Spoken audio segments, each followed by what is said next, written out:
The air crackled with tension as the cameras rolled. Meghan Markle sat poised, radiating an aura of regal confidence.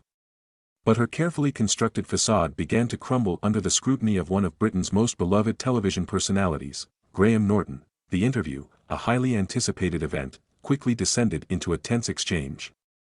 Meghan, it seemed, had arrived with an agenda.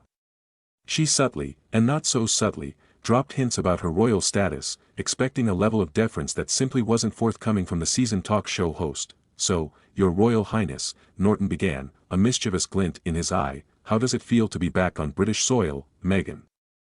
Seemingly taken aback, corrected him with a practiced grace, "Please, it's Your Royal Highness when addressing me." Norton, a master of witty repartee, raised an eyebrow. "Forgive me, Your Royal Highness. Old habits die hard. I'm still getting used to the idea of an American actress becoming a duchess." The studio audience, initially hushed, erupted in a ripple of nervous laughter. Meghan, however, remained unfazed.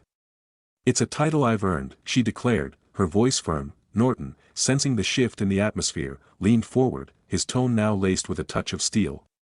"Earned? With all due respect, Your Royal Highness, marrying into the royal family hardly constitutes earning anything." The tension in the room escalated. Meghan's carefully crafted composure began to crack.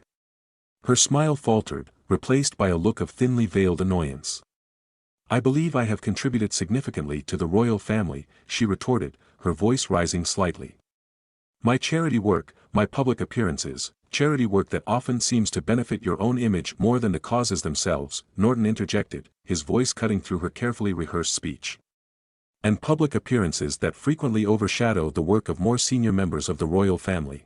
The audience, initially hesitant, was now fully engaged. Norton, with his signature blend of wit and incisive commentary, had expertly turned the tables. Meghan, accustomed to fawning interviews and sycophantic courtiers, was clearly unprepared for this level of scrutiny. The interview continued, each exchange more fraught than the last. Norton, with his razor-sharp wit, expertly dismantled Meghan's carefully constructed narrative, exposing the contradictions and inconsistencies in her claims.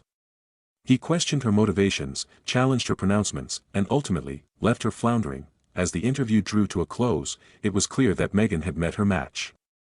Norton, with his unwavering honesty and unflinching gaze, had effectively shut down her attempts to portray herself as a victim of royal protocol. He had reminded the audience, and perhaps even Meghan herself, that the path to true respect is earned, not inherited. The aftermath of the interview was swift and dramatic. Social media erupted with commentary, with many praising Norton for his courage and candor. Others, however, accused him of being rude and disrespectful. But the damage was done. Meghan, the duchess who craved recognition and respect, had been publicly humbled. This incident served as a stark reminder that the allure of royalty can be deceiving. It's a world of gilded cages and gilded expectations, where appearances often overshadow reality. And while some may have sought to portray Meghan as a victim of a rigid and outdated institution, her own actions, her own desire to dictate the terms of her engagement, ultimately contributed to her downfall.